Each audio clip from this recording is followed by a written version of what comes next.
gente bonita, sean bienvenidos a su podcast favorito, Imperialismo y Colonialismo, un paso al progreso o una sociedad en retroceso. El día de hoy abordaremos el imperialismo en Irak y el colonialismo como algo general. Para eso está aquí mi compañera y amiga Daniela. Dani, si nos haces por favor el honor de comenzar con este tema. ¿Pero qué ocasionó la guerra e invasión en Irak?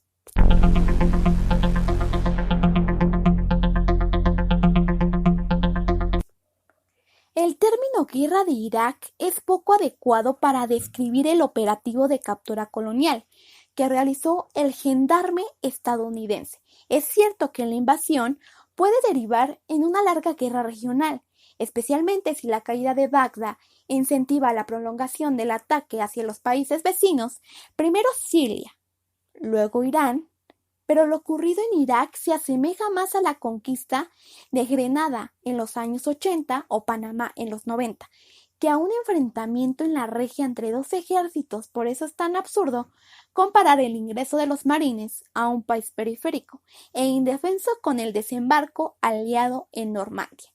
Igualmente, es la primera vez que las tropas norteamericanas ocupan una gran capital árabe, reemplazando los típicos golpes de CIA por una intervención masiva de efectivos. Este tipo de acción se asemeja a las tradicionales conquistas inglesas de la época victoriana, cuando cada rincón del planeta ocupado por el ejército real era exhibido como un trofeo de su majestad.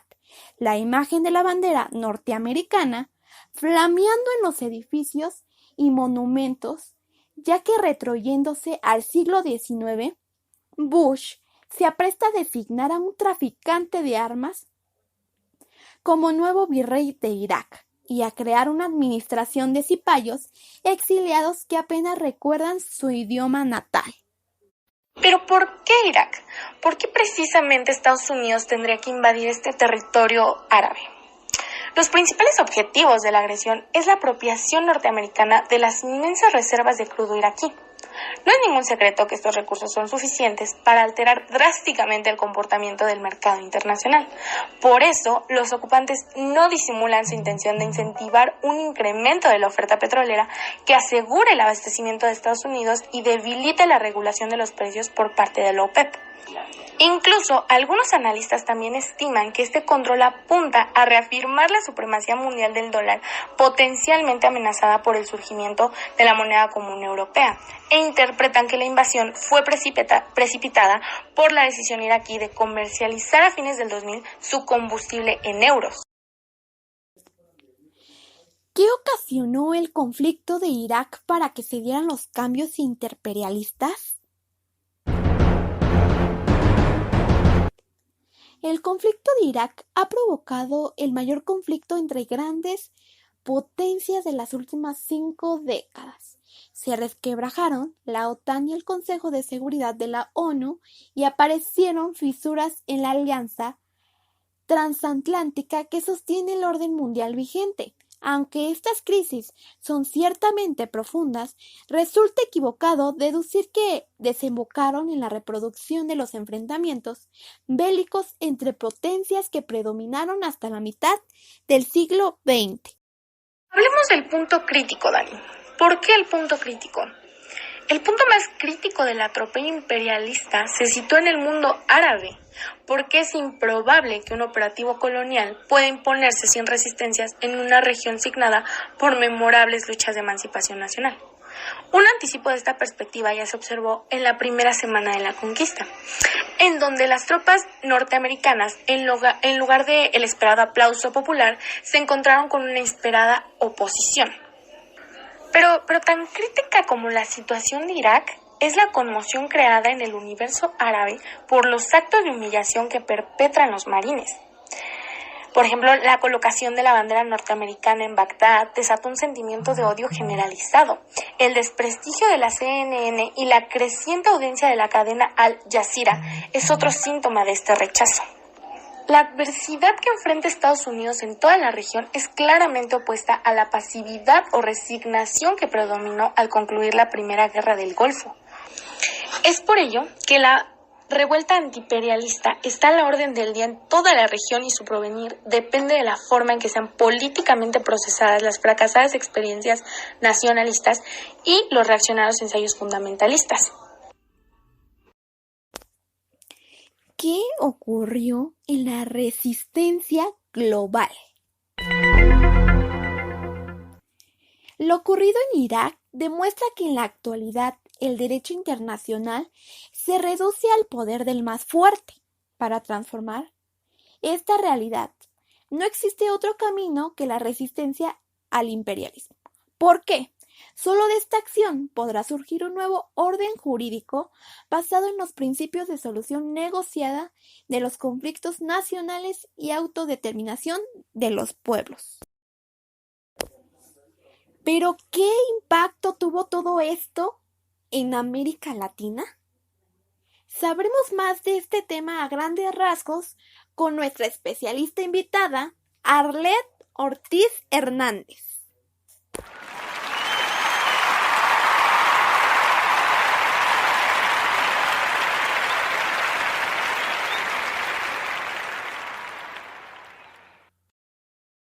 Dani, muchas gracias por esa gran bienvenida, por esos aplausos, de verdad es muy motivante y sobre todo que estoy muy feliz de estar en el programa y muchas gracias por esa invitación que me hicieron, de verdad que estoy muy feliz. Y pues bueno, vamos a hablar sobre el impacto en América Latina. Ok, entonces el impacto de la invasión a Irak sobre América Latina es muy significativo por una sencilla razón. Estados Unidos trata a la región con los mismos parámetros de opresión que la maneja en Medio Oriente. El imperialismo considera que el petróleo de los países árabes y los recursos naturales de su patio trasero forman parte de su patrimonio. O sea, eso es increíble. Por eso, la trayectoria de Saddam tiene ciertos parecidos con Noriega y el asalto a Irak guarda semejanzas con la captura de Panamá. Pero hay que recordar también que el escenario iraquí fue un destino posible para la Argentina si en 1979 hubiera estallado la guerra con Chile y si este conflicto hubiera terminado en una de sangre semejante al parecido por Irak e Irán. También la aventura de Galtieri y Malvinas pudo haber concluido con la arremetida de Saddam en Kuwait. Estas similitudes explican por qué el Pentágono le impuso a la Argentina un desarme tipo Irak, que incluyó la desactivación de los misiles Cóndor y la aniquilación del desarrollo nuclear autónomo. Pero bueno, a partir de la ocupación de Bagdad se acentuará la presión imperialista sobre América Latina, en los mismos terrenos de opresión que soportan los pueblos del Medio Oriente. Está en curso, en primer lugar, un proceso de remilitarización general de la región diseñado por el Comando Sur de Miami. La prioridad de esta campaña es Colombia, pero también la creación de nuevas bases y el desplazamiento de tropas junto a previsibles actos de provocación en la triple frontera de Argentina, Paraguay y Brasil. En la esfera política se acelera el proceso de recolonización y el recorte de soberanía de los estados latinoamericanos. Durante las negociaciones del Consejo de Seguridad, las exigencias norteamericanas para arrancar el voto favorable a México y Chile fueron tan descaradas como la compra de voluntades de numerosos cancilleres. O sea, imagínense. Pero bueno, en la mayoría de las naciones de la región, las embajadas estadounidenses ya no son un ámbito de consulta, ojo, sino los principales centros de decisión. Esta grotesca injerencia es aceptada como un destino natural por la mayoría de los gobernadores latinoamericanos, en momentos que el Departamento de Estado prepara nuevas acciones contra Cuba y quizás otro ensayo de golpe en Venezuela. Por otra parte, la depredación del petróleo iraquí envalentonará a los funcionarios norteamericanos que exigen acelerar las tratativas del ALCA e intensificar el cobro de las deudas externas. Y cito: "Queremos el ALCA para defender nuestros intereses", declaró desvergonzadamente el principal negociador comercial estadounidense. Por eso, bajo la superficie de cierto inmovilismo, continúa ganando terreno un tratado destinado a incrementar las importaciones norteamericanas y a reducir los aranceles latinoamericanos. Pero el mayor deterioro de los términos de intercambio que ahogará el ALCA exige también una mayor denominación financiera por parte del FMI. Por esta razón, no es posible resistir la sangría comercial sin frenar la desbatación financiera que impone el pago de la deuda. Bonita, desafortunadamente ya estamos a punto de terminar. Así es, pero demos un paso al colonialismo. Y bueno, ¿qué es el colonialismo? El colonialismo es una situación en la cual un país domina un territorio extranjero. Así ejerce un poder político, económico y cultural. El colonialismo implica entonces que en el país colonizado es dependiente del otro. En consecuencia, su gobierno o autoridades no pueden tomar decisiones de forma autónoma. Cabe señalar que el colonialismo se vio más presente entre el siglo XV y XIX. Esto como consecuencia de la expansión de países europeos potencia como lo son España, Inglaterra y Francia. ¿Se han preguntado cuáles son las características del colonialismo? Bueno, pues aquí les van algunas de ellas. Usualmente se refiere al dominio ejercido por un país con poder de influencia a nivel mundial, la metrópoli, sobre todo menos desarrollado, dominado colonia. La colonización también puede darse para explotar los recursos naturales, como los minerales que existen en la nación dominada. Incluso algunos se refieren a esto como saqueo.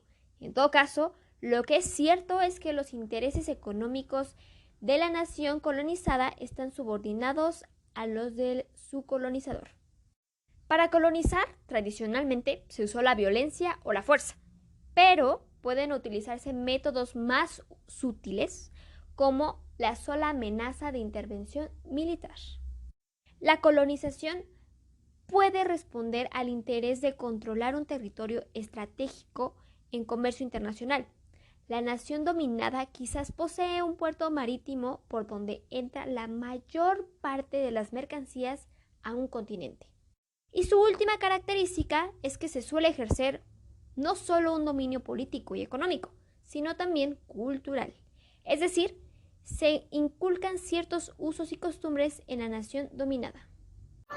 Y bueno, ¿qué hay de diferente entre el colonialismo y el imperialismo? Estos dos temas que vimos hoy. Es importante diferenciar entre colonialismo e imperialismo. En ambos casos se ejerce un dominio económico, político y militar. Sin embargo, en el primer caso el control es formal, mientras que en el segundo esta condición no es necesaria. Es decir, el colonialismo implica el establecimiento de una estructura política que lo sostenga. Por ejemplo, la designación de virreyes que gobiernen los territorios conquistados. En cambio, el imperialismo puede tomar la forma de colonialismo, pero se trata de un concepto más amplio. Así, se puede ejercer un dominio informal o indirecto. Por ejemplo, con la sola amenaza de ocupación militar para condicionar un conjunto de decisiones políticas. Algunos ejemplos del colonialismo son los siguientes. Como mencionamos anteriormente, fue ejercido por las potencias europeas en el continente americano, luego de la llegada de Cristóbal Colón a América en 1492. Se organizaron diversas expediciones militares de España para conquistar nuevos territorios. De ese modo se establecieron distintos virreinatos, destacando en importancia el de Nueva España y el de Perú. Las colonias eran dependientes del Reino de España, siendo gobernadas por un virrey, designado por la corona. Así estos territorios no gozaban de soberanía y debían pagar tributos y rendir cuentas al país colonizador. Y bueno, gente bonita, gente guapa que nos acompañó el día de hoy, hemos llegado al final de su programa favorito. Fue un gusto tenerlos con nosotros, que nos sintonicen, que nos reproduzcan y se interesen por nuestro canal. Mi compañera Dani... Sí, Belén, es un gusto que hayan estado aquí con nosotros acompañándonos. Muchas gracias, nos vemos. Y bueno, agradecemos a nuestra especialista Arlet Ortiz por habernos acompañado el día de hoy. Muchas gracias, Arlet. No, al contrario, a ustedes, muchas gracias por haberme invitado a este gran programa. De verdad, fue un placer compartir este tema tan importante con ustedes. Y pues nada, estoy muy, muy agradecida y muy contenta. Muchas gracias. Hasta luego. Cuídense mucho. Bye.